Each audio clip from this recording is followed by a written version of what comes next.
নমস্কার, আমি দীপান্বিতা আবারও একটি রেসিপি নিয়ে হাজির হলাম আপনাদের কাছে। আজকের রেসিপি বাঁধাকপি দিয়ে চিকেন কিমা। এটি বানানোর জন্য আমি গ্যাসের আগুনে একটি কড়াকে বসিয়ে তাতে 5 থেকে 6 টেবিল স্পুন সর্ষের তেল যোগ করে দিলাম। 1 টিস্পুন গোটা জিরে দিলাম। তাকে 1-2 মিনিটের জন্য ভালোভাবে নাড়াচাড়া করে নিলাম। এরপর সেই তেলে 2 থেকে 4টি কাঁচা লঙ্কাকে মাঝখান থেকে চিড়ে যোগ করে দিলাম। 2 বড় সাইজের পেঁয়াজকে ছোট ছোট করে কেটে নিয়ে তাকেও যোগ করে 2-3 মিনিট ধরে নাড়াচাড়া করে নিলাম। যখন পেঁয়াজটির রং মোটামুটি লাইট ব্রাউন কালারের হয়ে যাবে তখন তাতে 2 টেবিল স্পুন আদা রসুনের পেস্ট যোগ করে দিয়ে তাকেও 1-2 মিনিটের জন্য নাড়িয়ে চাড়িয়ে নিলাম। আদার কাঁচা গন্ধ চলে যাবার পর তাতে 2 মিডিয়াম সাইজের টমেটোকে ছোট করে কেটে পেঁয়াজের সাথে যোগ করে 2-3 মিনিটের জন্য নাড়াচাড়া করে নিলাম। সমস্ত রান্নাটাই লো ফ্লেমে করতে হবে।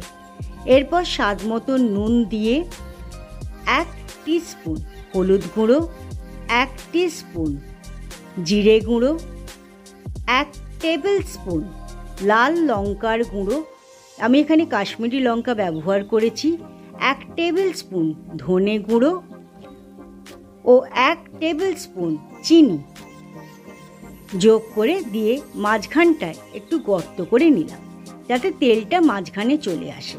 তাতে 2 তেজপাতা, 2 শুকনো লঙ্কা, 2 ইঞ্চির একটা ডালচিনি,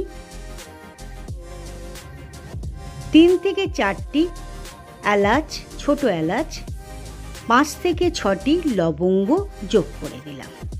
এবার সেইটিকে 2 থেকে 3 মিনিটের জন্য লো ফ্লেমে ভালোভাবে নাড়াচাড়া করে নিয়েছিলাম।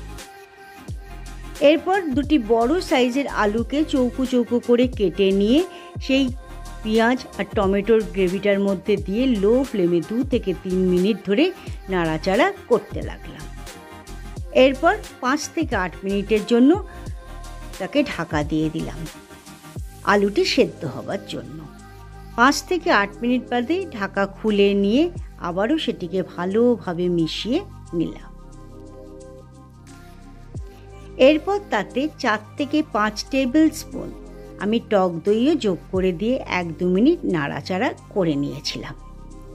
এরপর 500 গ্রাম চিকেন কিমা তাতে যোগ করলাম এবং তাকেও ভালোভাবে সেই গ্রেভিটার সঙ্গে মাখিয়ে নিলাম। 3 থেকে 5 মিনিট ধরে নাড়াচাড়া করেছিলাম। সমস্ত রান্নাটাই লো ফ্লেমে করবেন। এরপর 50 গ্রাম সবুজ মটরশুঁটি যোগ করে দিলাম। আমি এখানে কোনো হেমা পিস বা ফ্রোজেন পিস ব্যবহার করিনি। এরপর 1 কাপ জল দিয়ে তাকে ভালোভাবে মিশিয়ে নিয়ে আমি একটা ঢাকা লাগিয়ে দিলাম 8 থেকে 10 মিনিটের জন্য। 8 থেকে 10 মিনিট বাদে ঢাকাটিকে তুলে নিয়ে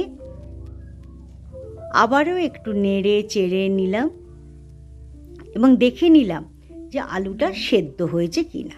আলুটা সেদ্ধ হয়ে গেছে। তখন 2 থেকে 3 টেবিল স্পুন আমি ধনেপাতা কুচি দিয়ে আবারও সেটিকে মিশিয়ে নিলাম। এরপর 1 কিলো বাঁধাকপিকে আমি কুচো করে কেটে নিয়ে তাতে যোগ করে দিলাম এবং 3 থেকে 5 মিনিটের জন্য ঢাকা দিয়ে দিলাম। 3 থেকে 5 মিনিট পরে ঢাকাটিকে তুলে যখন বাঁধাকপিটা একটু কমে আসবে অর্থাৎ রিডিউস হয়ে যাবে তখন তাকে আবার একটু নাড়াচাড়া করে 8 থেকে 10 মিনিটের জন্য ঢাকা দিয়ে দিয়েছিলাম।